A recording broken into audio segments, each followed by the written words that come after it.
बाहुली. आजोबा काय करताय? अगं विक्रांतला फोन लावतोय पण लागत नाहीये. तू कधी आलीस? ठीक आहे, मी आत्ताच येते. भाईकडे गेले होते जरा. प्रथमेश कसा आहे? ठीक आहे, म्हणजे जरा गप्प गप्प वाटला आज. एरवी मी त्यांच्याकडे जातो तेव्हा इतकी मस्ती करतो ना माझ्याशी. काय काय झालं होतं त्याला आज? नाही, मी विचारलं भाईला पण तो म्हणाला काही नाही, असंच मूड नाहीये त्याचा. मूड नाही बाहुली, त्याच्या मनात नक्की काहीतरी घोळतंय. आजोबा काहीतरी म्हणजे? मी सांगतो तुला, सगळं सांगतो. तू आधी चंदूला फोन लाव. नाही असं कर, नाही तर त्या विक्रांतला फोन लाव. आजोबा नक्की काय झालंय मला सांगणार आहात का तुम्ही? सकाळी सुद्धा अस्वस्थ वाटत होतात. बाहुली, मनीषाच्या आईंचा फोन आला होता.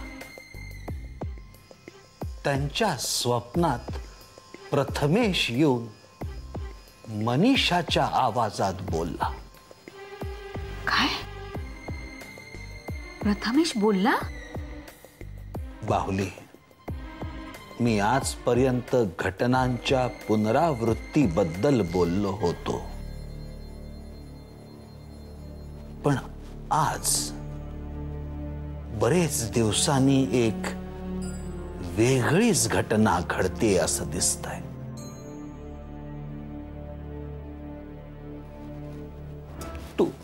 तू विक्रांतला फोन लाव.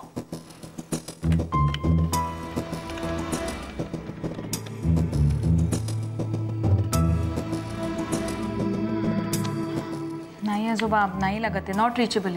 कुठे गेलाय तो? काही सांगितलं होतं का त्यांनी? नाही. हवं असताना फोन लागला नाही तर माणसाला हुरहुर लागून राहते.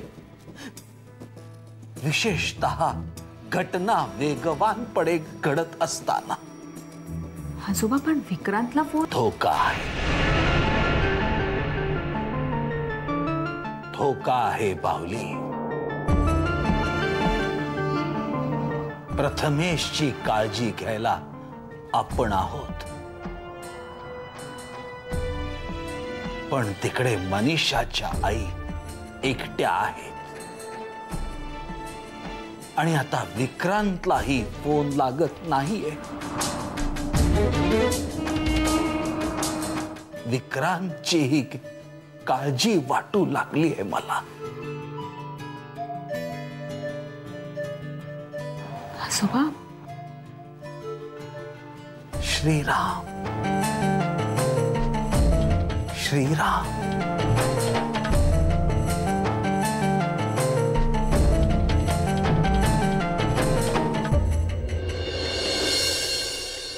आदी, आज असं अचानक प्रथमेशला भेटायला आलास?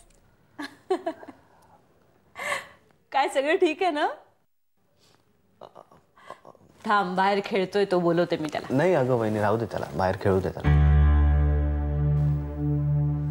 आदी, काय झालं? वहिनी, तुलाही असं वाटतं प्रथमेशचा हा पुनर्जन्म आहे? काय बोलतोयस तू? तो सुद्धा पहिला नाही, दुसरा. आणि मी जर असं म्हटलं की पहिला मनीषाचा आणि दुसरा मनीषा कोण? सुलेखाची मैत्रीण, बालमैत्रीण, जिचा पाण्यात बुडून मृत्यू झाला होता. हे बघ वहिनी, ज्या गोष्टी घडतायत ना त्यांच्यावर विश्वास ठेवायचा की नाही ते कळत नाही, पण जे काही घडतंय त्या गोष्टी इतक्या बोलक्या आहेत की त्यावर विश्वास ठेवावाच लागेल असं वाटतंय.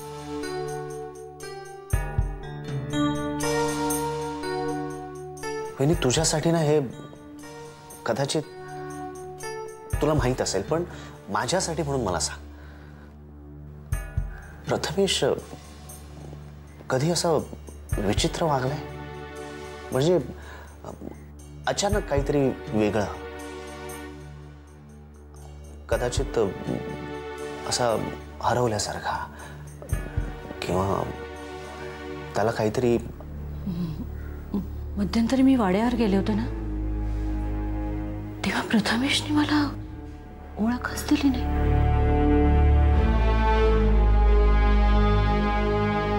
मी हे आजोबांना सांगितलं सुद्धा.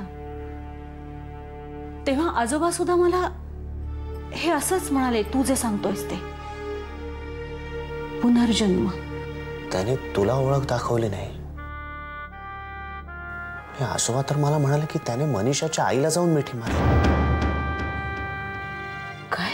मनीषा.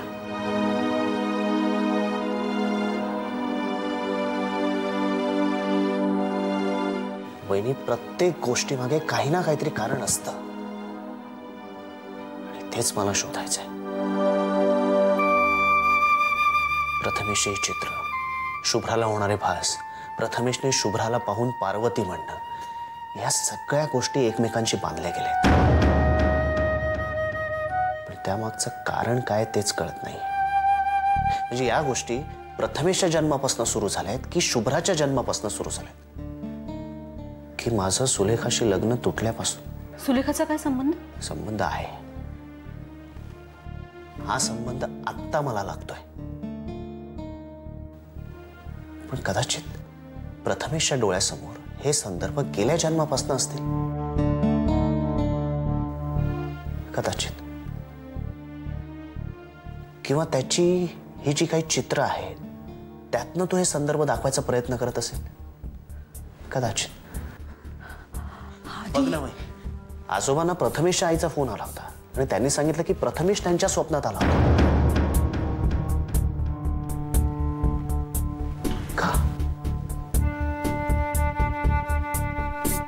का? आधी प्रथमेशच्या जन्माच्या अगोदर मलाही एक स्वप्न पडायचं. सतत पडायचं. एक मुलगी पाण्यात फुटणारी.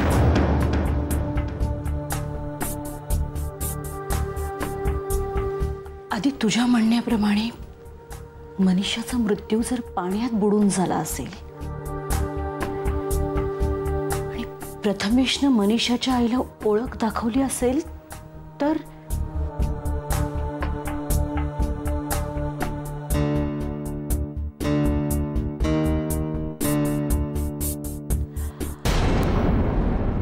आधी मला मनीषाच्या आईला भेटता येईल. भेटावंच लागेल. मनीषा, प्रथमेश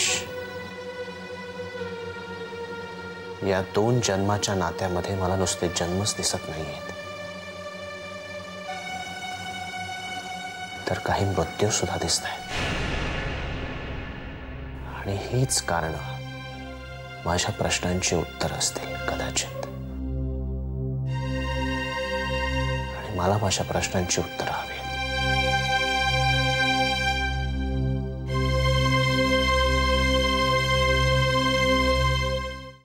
श्रीराम श्रीराम. आजोबा, मनीषाच्या आईच्या स्वप्नात प्रथमेशने येणं हा एक संकेत असू शकतो. शाबास शुभ्रा. सांगू शकशील कोणता संकेत? आजोबा, प्रथमेशला कदाचित मनीषाच्या आईला मनीषाच्या आयुष्यात काय घडलं ते सांगायचं असेल. तिच्या मृत्यूबद्दल किंवा गोदाबद्दल सुद्धा. योग्य विचार करतेस. स्वप्न ही कधी कधी सूचक असतात आणि आतापर्यंत तेच घडलंय. तुलाही भविष्य काळातील घटनांची वर्दी दिली आहे त्यांनी. नियतीनं प्रथमेशला गत जन्मातील घटना आठवतील अशी तजवीज केली. मात्र त्या व्यक्त करण्यासाठी तो आत्तापर्यंत तोकडा पडत होता. आजोबा, आपल्या समोर एक प्रश्न होता की गत जन्मात गोदाच्या आयुष्यात काय घडलंय, ज्याची पुनरावृत्ती म्हणून मनीषाचा मृत्यू झाला. प्रथमेशला आजपर्यंत जे जे काही व्यक्त करायचं होतं ते भाषेअभावी तोकडं वाटत होतं. पण आजोबा, प्रथमेशला आता व्यक्त करायला मनीषाच्या आईच्या स्वप्नांचा पर्याय मिळालाय. म्हणूनच मला वाटतं त्या दिवशी वाड्यात आलेल्या मनीषाच्या आईंच्या डोळ्यातले सगळे प्रश्न प्रथमेशनं वाचले असावेत. आजोबा, विचार करा, आपल्याला किती मोठ्या घटनेचा संदर्भ लागू शकतो. प्रथमेशने जर मनीषाच्या आवाजात मनीषाच्या आईला सांगितलं की त्याला त्यांच्याशी बोलायचंय, म्हणजे तो त्यांच्याशी बोलणार आणि मनीषाच्या आईशीच बोलणार. याचा अर्थ सुलेखा प्रथमेश किंवा मनीषाच्या आईपर्यंत शुभ्रा. आजोबा, प्रथमेश काय करते? राधा वहिनींना फोन लावते. नाही लागत आहे. मनीषाच्या आईचा नंबर. तो डायरीत किंवा प्रियाकडे असेल. प्रिया.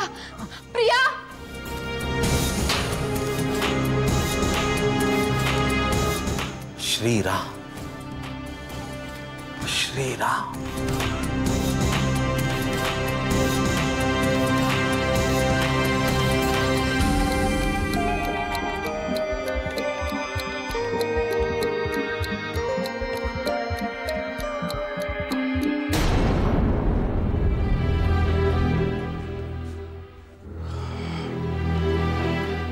अरे आधी इतक्या रात्रीचं काय वाचतोस? काय महत्वाचं आहे? नाही, एक पुस्तक वाचतोय बाबा, देजावू. देजावू फ्रेंच शब्द आहे. Something similar to already seen या ठिकाणी. म्हणजे आत्ता आपल्या बरोबर जे घडतंय ते या आधीही घडलंय असं वाटतं.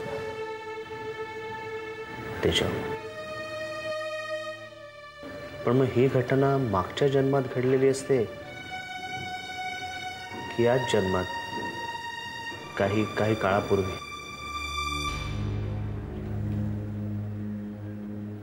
गेल्या जन्मातलं आपल्याला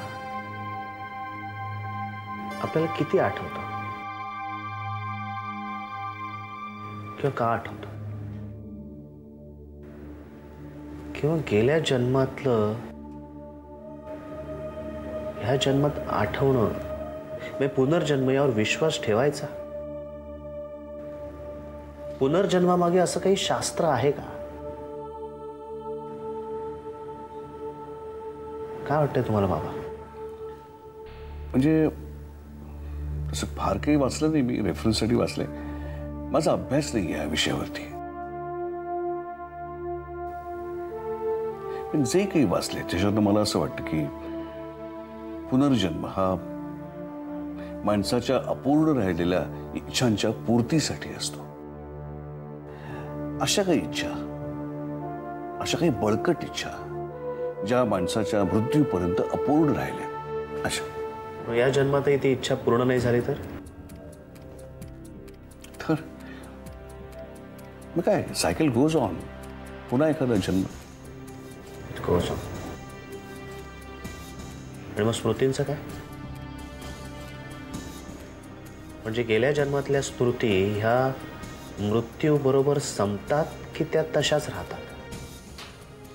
माझ्या दृष्टीने माणसाचा मृत्यू हा सगळ्या गोष्टींचा अंत असतो. आणि मग त्या अंत होणाऱ्या गोष्टींमध्ये स्मृती सुद्धा आल्या असतात. मग स्मृतींशिवाय पुढे जाणार कसं? गेल्या जन्मातल्या इच्छांच्या स्मृतीच या जन्मात जगण्याची उमेद असते, उद्देश असतो. आणि ज्यांना स्मृती आठवतात, येतात, त्यांचं ठीक आहे. पण ज्यांना काहीच आठवत नाही त्यांच्याकडे काहीच पर्याय नसतो. स्मृती जाग्या झाल्या की उद्देश संपतो.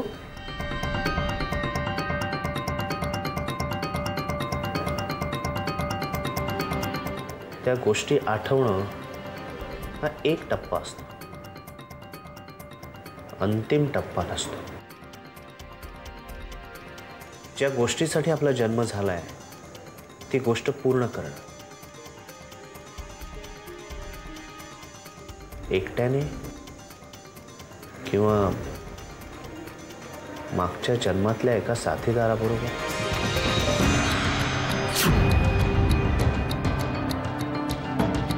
आणि या जन्मात आपल्याला जो साथीदार मिळतो तो योगायोगानेच मिळतो की मागच्या जन्मातच ते ठरलेलं असतं.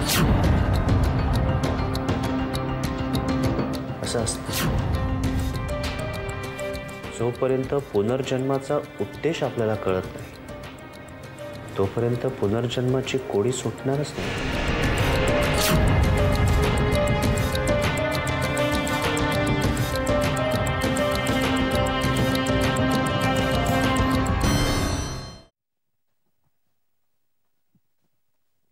प्रथमेश, हे बघ काय आणलंय, चिप्स.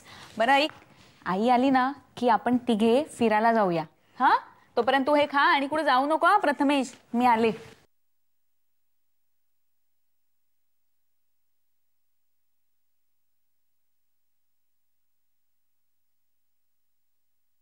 मुन्ना,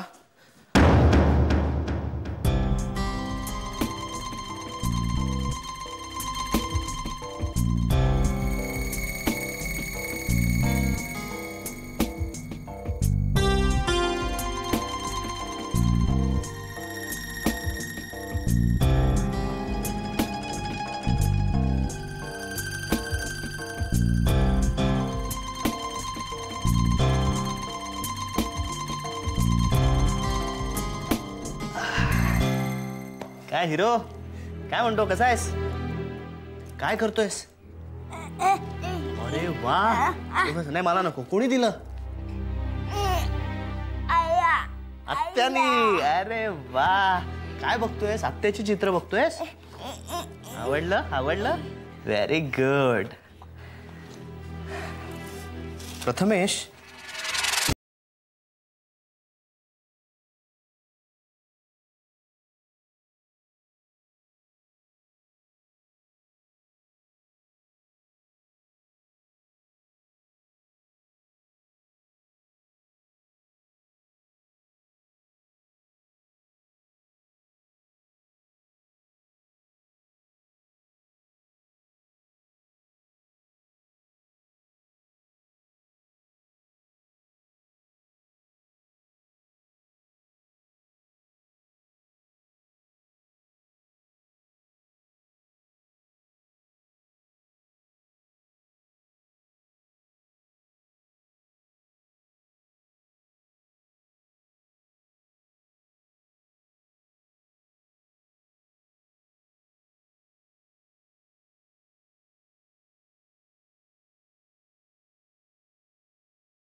मला जोपर्यंत प्रथमेश सुलेखाविषयी काय सांगतो हे कळत नाही तोपर्यंत मला मनीषा संबंधी कुठलाही तर्क काढता येणं शक्य नाही. काहीतरी गडबड नक्की आहे आणि मला ते कळायलाच हवे. नक्की कोण आहेस तू सुलेखा? प्रथमेश कडून कळणं कठीण आहे. मग आता या आणि अशा प्रश्नांची उत्तर फक्त तूच देऊ शकतेस सुलेखा.